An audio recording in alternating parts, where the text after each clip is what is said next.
What's up, guys, and welcome back to another episode of Turf Therapy. Check it out.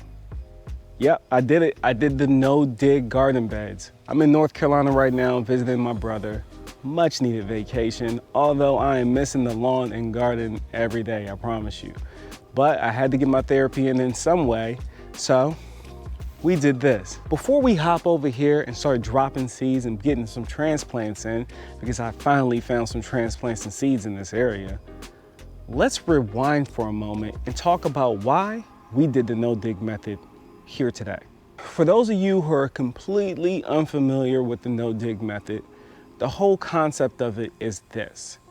When you disturb the soil by tilling it up, you unearth seeds. I know this to be true because in the lawn care side of things, when we do our aerations during the fall, the cores that come up ultimately expose whatever weed seeds that could be buried within that soil itself. That leads us into the first number one benefit, I think, of the no-dig method as well. Less weeds, less work on your body, just less overall. The whole premise behind this method is laying down a layer of cardboard on top of the area you're going to set up your temporary boxes or permanent. So you want to align your boxes, lay them down, making sure that you overlap, not letting any sun in.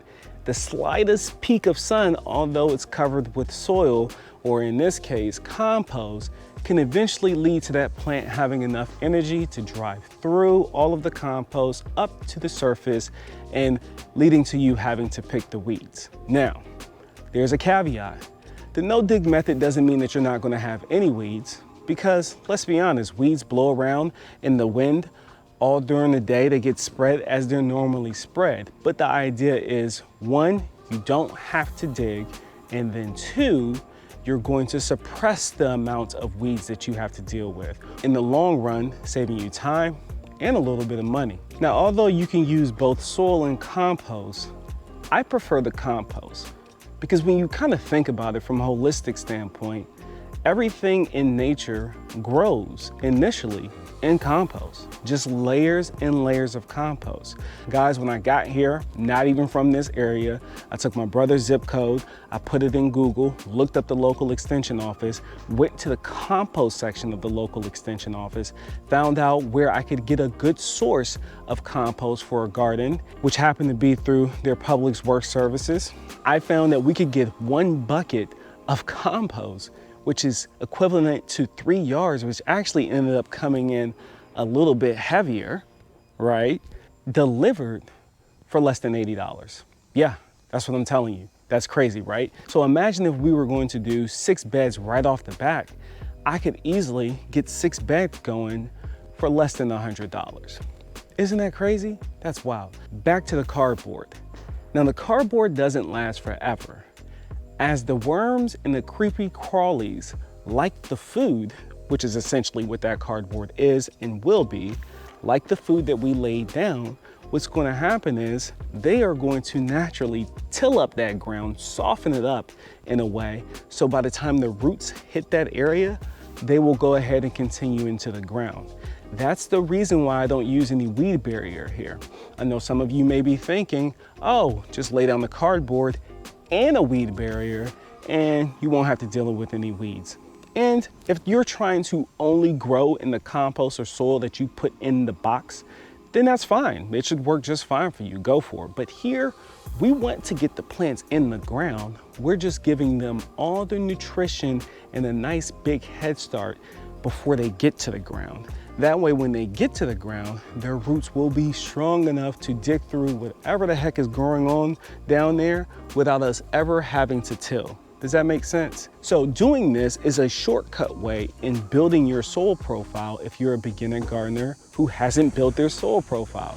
And what I mean by building your soil profile is taking organics and composting them on site and introducing that into your garden space. So if you're not a gardener that has already built up a soil profile and you've had struggles with the soil that you've been dropping your plants in leading up to now, I encourage you to try the no-dig method.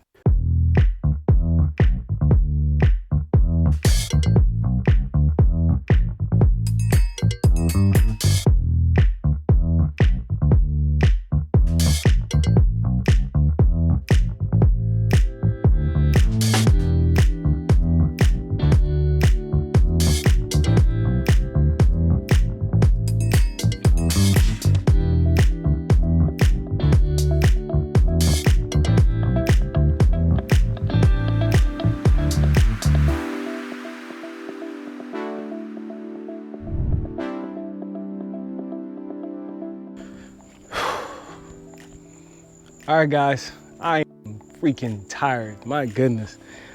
So we got it together, and this is what we're looking like right now. We got our 3 garden beds.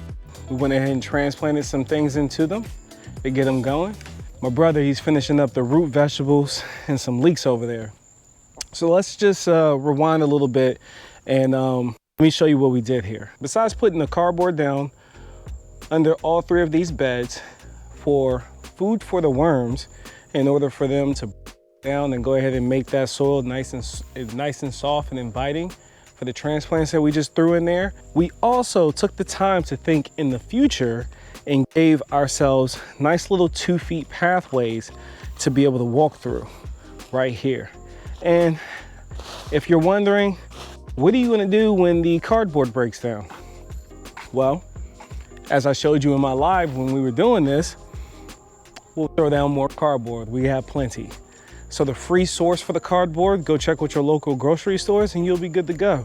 Save that money. That pretty much wraps this up for now. He should be eating within 30 days out of his own garden. It's that simple, folks. Nice and cheap. Don't have to dig anything up. Not back-breaking work. I'm gonna tell you, the hardest thing that we did was this daggone pile right here. And if I had the tarp, I would have put it on the tarp, but it actually kind of worked out because there's nothing but sand over here.